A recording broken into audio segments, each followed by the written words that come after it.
army boots. If you couldn't pull the wagon anymore, they took that away from you because that belonged to the federal government and not to you.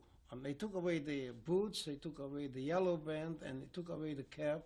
And obviously, when they left you there without any identification, the PM, the police, otherwise it was the gendarme, they call it, with a feather on their hat. Most of the time, they were two people with a gun, obviously with a rifle. They find you on the road, they shoot you in a cold blood. Otherwise, on the spot, they executed you. But some of the boys, some of the people whom we find it out later date, they somehow escaped such a way.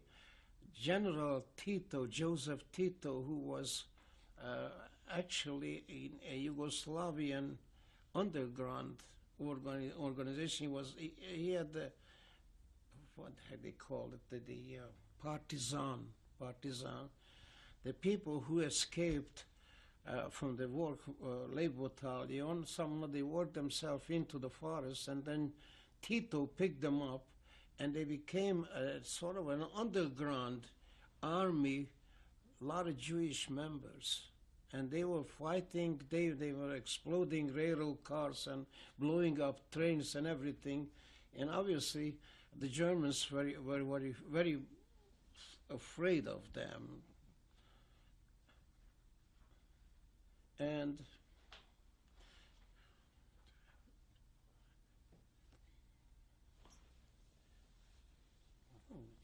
that's okay. Maybe I'll continue a little bit. So when you were pulling the wagons, yes, was that on your way? That was on your way to the front.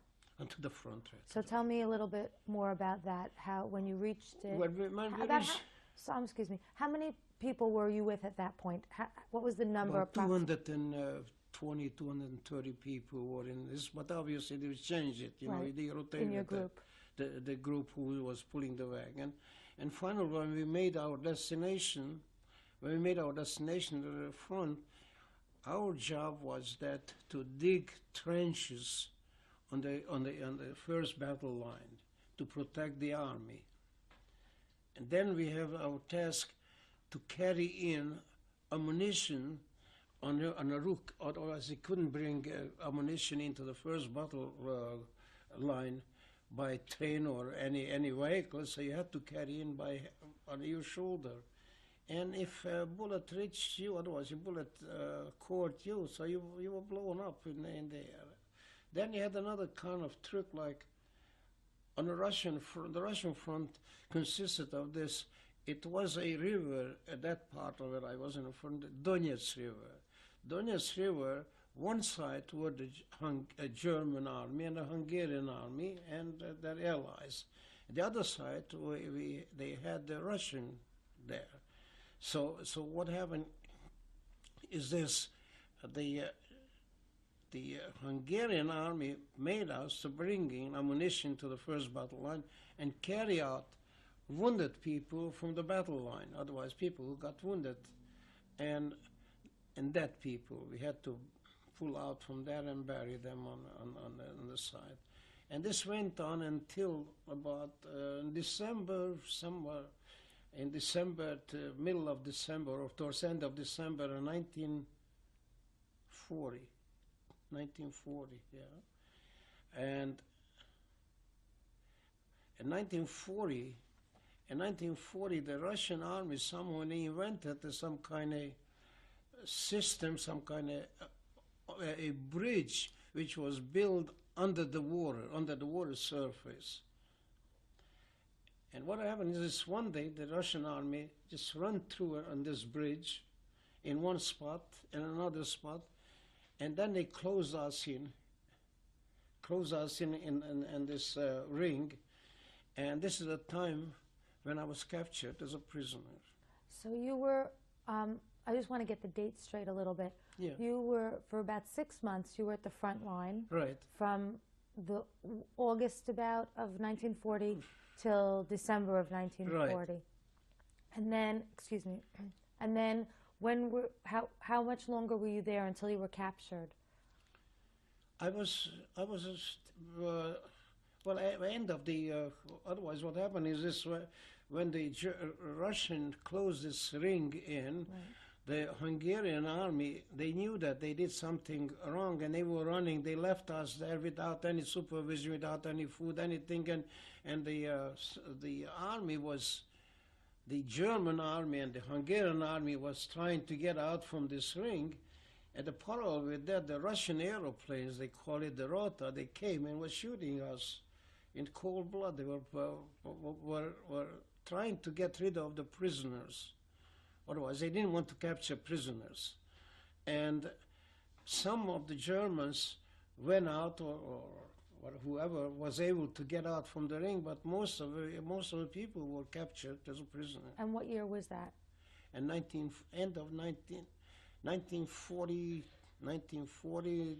end of December, beginning of January, and 1941. Mm-hmm. Okay. So tell me what happened after you were captured. After when I was captured, we were taken in a camp, in a Russian prisoner of war camp. Originally, the camp was a cavalry camp. Cavalry? Cavalry, yeah. For those, and this camp was a giant, big camp, and they had there it was estimated about 42,000, 44,000 prisoners of war. How did they treat you on the way there? No difference, just like any other prisoners. Except some exception it was made when Russian army had Jewish members and they came, usually they stuck together, the Jewish boys together. Was an instance like when we were captured the first night or second night, we were put into a school building and two Russian boys came in, they happened to be Jewish boys. And they started to talk, Yiddish, do you speak Yiddish, and so on. When they were convinced we were Jewish people too, they picked on the German prisoners. Otherwise, they went and they captured the German prisoner who was captured. They had all kind of spare things, money, cameras, and so on, with them. And they were taken away from the German prisoners and giving to us, such as sukharin. Sukharin means like a sweetening, they grabbed from the German soldiers and gave it to us. But no, otherwise, later date when I had other experience with Russian Jews, I had no kind of pleasant experience with them. Okay. So you were captured, and where were you brought to? I was brought in a camp. The camp name was Chrenovoye. Chrenovoye, it was that army, that cavalry camp. We were there about 42,000 prisoners. Where is that located about? Just this was in Ukraine, some part in Ukraine, okay. And somewhere near Stalingrad, somewhere in that area.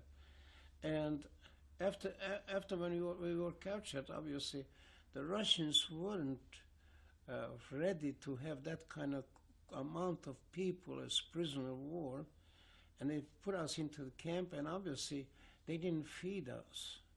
We were there maybe every 10 days you received one loaf of bread, 200-300 people in a bunker, they called it, a building where they put in about 250-300 people, and then developed there a tremendous amount of sickness, typhoid. The typhoid killed people. Otherwise, they decided if the people became sick, they had to put the person in a different, they call it zone, a different part of the camp which was separated, and those who went put into that zone, that camp, they couldn't, absolutely, it was impossible to survive. And obviously developed a cannibalism in the camp. Literally, people, mainly in our camp where I was, Italian prisoners, they couldn't take the punishment, and they did all kind of crazy things. They killed people, and they made steak out of their flesh. They had some empty buildings there, and this is what they did.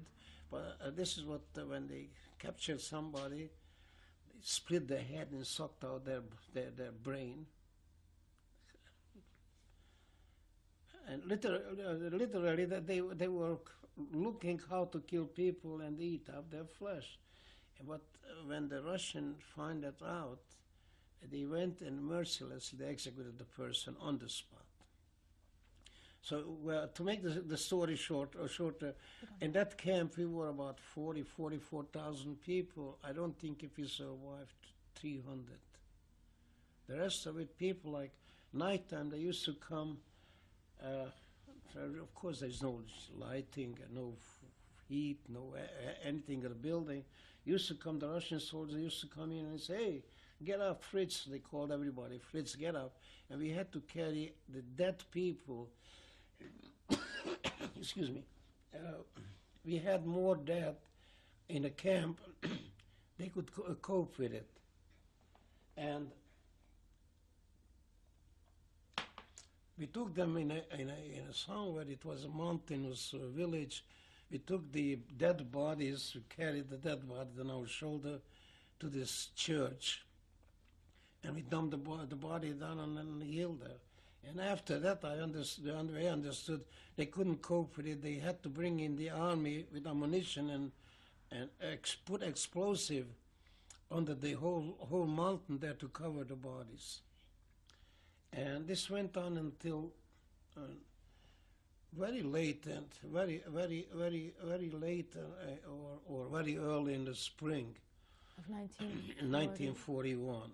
In 1941, they obviously, the United States Red Cross sent out people to see how the prisoners are doing. But the Russians, many times they took pictures. The Russian grabbed the camera from them and he ripped out the film from it. Nobody should know what went on there. But in 1941, when already they couldn't cope with the dead people, and I just said about 300, not more than 300 people who survived there, and I will go into how I survived. However, at that time, they took the prisoners, whoever survived, they put us in different camp, and over the different camp, they already fed us twice a day. In the morning, gave us a soup, and evening a soup. But in the meantime, you had to perform a certain amount of work. And if you performed the work, whatever was given to you, they called it norm, you received a certain amount of reward, you were receiving your food. If you didn't perform what it was given to you, then you didn't get your food. And obviously then it came down, the weakening down, and nobody had any kind of, otherwise they didn't have any record of the people, who they were, what was their number, like in army, you have a number, and they had absolutely no record and no way of anybody proving anything. People died, Dokle, they call it, Dokle, take the guy out and let them bury it. However, in that camp, the way I survived was this: I happened to be a little bit stronger than the average person. I personally became sick too, but I didn't admit that. And as a result, I was going out to work. I was loading trucks who brought in supply for the camp. And I had a chauffeur who was driving this truck, a Siberian boy. But he was the most nicest person in the world. And this guy sort of was saving my life. I didn't admit that I was sick, and I was going with him, loading the truck. And finally, all of a sudden, one day, I couldn't make it anymore. And he took me into his girlfriend. His girlfriend was a Russian woman, somebody. She put me there to sleep there. I was sleeping, I don't know how long. And finally, one day I woke up, and she came and she brought in water, hot water, heated up water on the stove for me, made me to take a bath. And then when I was through, she said, "Okay, now you could go on your own." And this is the way I survived that camp, that Hranvoy camp. And then I was taken to another camp. That was Marshalls. The name of the camp was Marshalls. The same repetition was there. occurred there, what occurred in Hrenovoje. People were hungry, dying, and eating each other up. Otherwise, cannibalism. What types of people were in the camps? Jewish, and what other nationalities were with you at that time? Okay, I will answer you that question. In the camp Sorovo, with time developed a certain, obviously they had Romanian army, Hungarian, German, French, Jewish people. So these people, it was a sort of animosity because the German army was the one who brought them to be in a prisoner of war camp, and obviously it was a tremendous amount of hate at each other. So therefore, the Russian authority decided it's going to make zones. They call it zone, separated them, but not completely. Otherwise, they had the German prisoners of war. They were in one barrack, and the Romanian another one, Hungarian another one, Jewish another one, and so on. From there, what happened is this. One day, as I said, I was a little bit stronger than otherwise, huskier than the others. One day they came and said, "Hey, take your katilop." Katilop means a pot where you receive your soup, your food, and go somewhere in the store where you're going to receive something, food. So we went there, about 5 or 6 people, received a certain amount of food, and a soldier, a Russian soldier with a rifle, said, "Parsley, otherwise go, go, go." We didn't know where we're gonna take us. They took us out in a forest. In a forest, they took us out there to build a residence for more prisoners. So we went to the forest there and dug out a tremendous amount of ditch, and then we cut trees and we put on the roof. We made residence for prisoner of wars, and then one day came a bunch of prisoners, and we became the foreman for the newcomers, and they had to cut out trees, firewood, whatever they did to it, otherwise for fuel, firewood, and was giving out a certain amount of norm. You had to make 2 meters of wood, 1 meter long and 2 meter by 1 meter high. So a lot of prisoners couldn't fulfill this norm because it was extremely difficult, because number one, they didn't have any kind of tools. They didn't give any tools, otherwise the saw didn't cut, the axe wasn't sharpened. However, I was there for a certain amount of, I don't remember exactly, only just for the winter time. We went there winter time, it was about springtime. When 1942? 1942, yeah, 1942. And then what happened is one day a Russian man, well-dressed, came on the scene while I was working there. And he asked me, "Hey, what is your name?" "My name is so-and-so." I said, "What are you? What nationality are you? Are you a Jew?" "Yes, I'm a Jew." I said, "I'm a Jew too."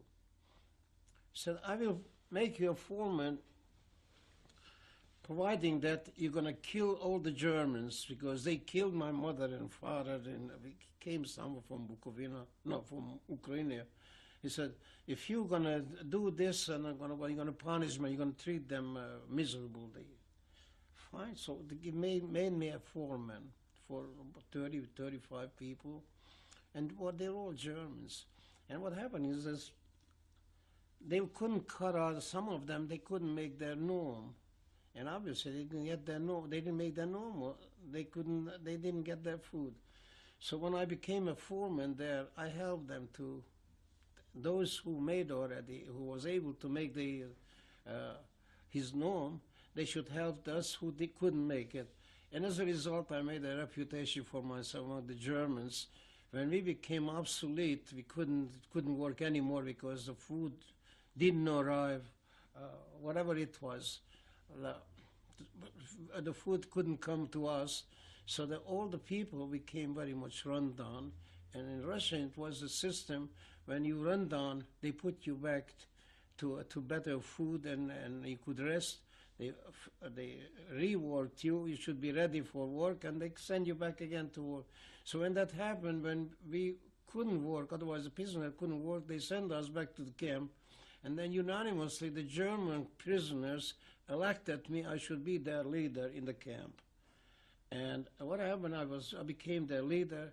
And from there on, I made a reputation for myself. The anti-fascist people, which was actually consist of prisoners of war, they heard about me, how I was treating the people, how I was fair and so on.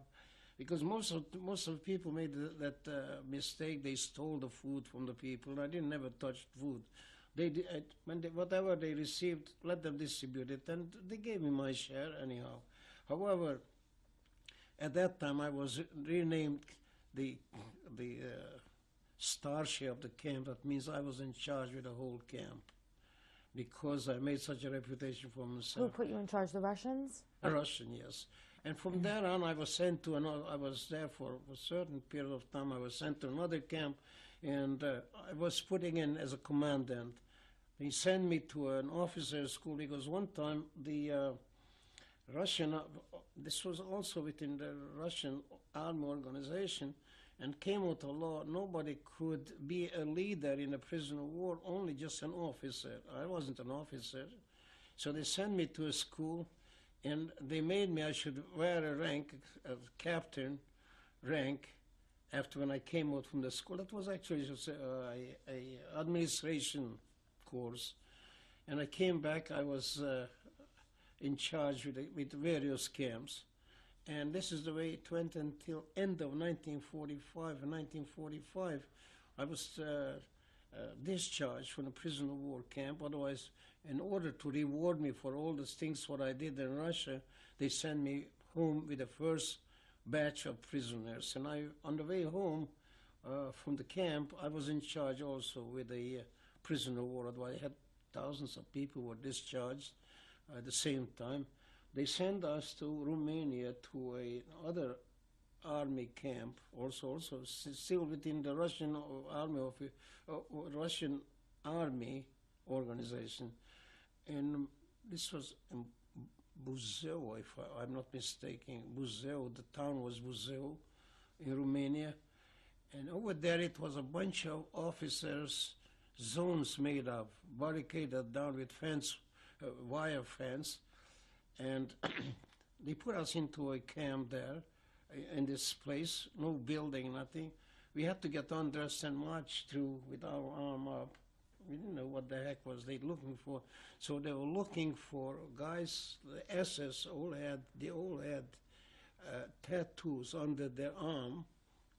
And who was caught with that, who had, I don't know what, a healing spot. Because some of the Germans, they burned out with a cigarette that. And all those people who were suspecting they were Nazis, they were ripped, grabbed from the group, and they were sent back to Russia again. And then what happened is, and I worked myself back to my own town, Satmar. My whole family, I didn't know anything what happened to them because we were completely isolated, no telephone, no correspondence. Came home, then I find it out.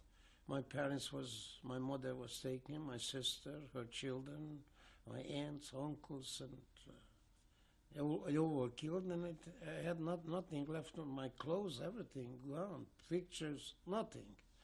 We came home, and I had to start from the beginning. So I went back to Budapest, and in Budapest, they were very nice to me. The guy who was mentioning all at the beginning of our interview, the man who was beaten up because he looked like Jewish, he became the head of the union, the labor union, and immediately when I came home, immediately he gave me an instrument, he helped me to get clothes and so on, and I got back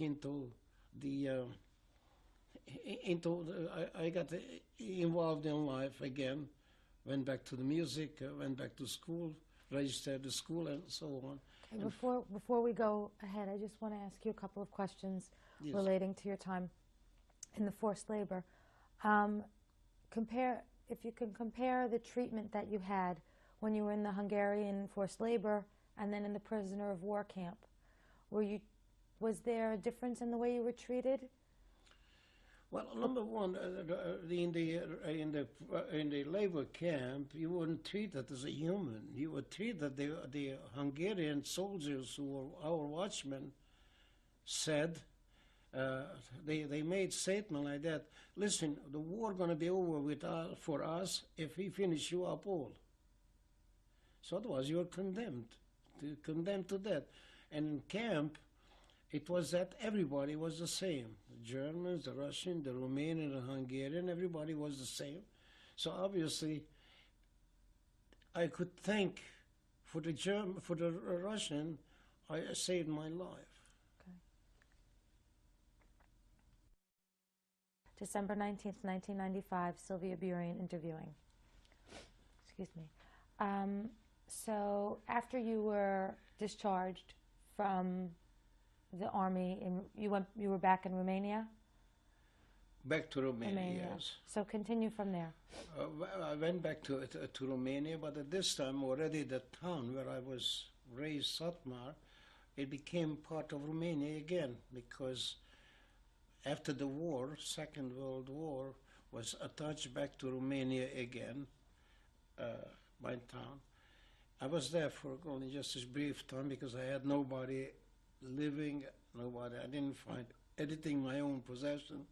Although we had homes there, my grandfather, family was established, well established in. So what did you find? Were the buildings were still standing? Well, people were living there, and they didn't even recognize me, because what happened is this: those people who were benefited by being anti-Semite, they benefited by grabbing Jewish people homes and their possessions. So how did you find out about what happened to your family? Well, obviously, at that time already, Germany already lost the war. Already the concentration camp was over, and people, we were very restless Jewish people coming back and forth, and they were bringing news from Germany, from those people who already relived the concentration camps, and people who came from other part of the world. Otherwise, they exchanged information. Obviously, it was very simple to find it out. Nobody was home, and you had no possession. You owned nothing. Even those who actually took over your possessions, such as like clothes, shirt, underwear, instrument, whatever you had, they denied it. Oh, they lost it, and who knows what. They gave all kind of excuses. They gave all kind of excuses not to return that to the original owner. So where did you go from? From there, I went back to Budapest, as I said, still in a prisoner of war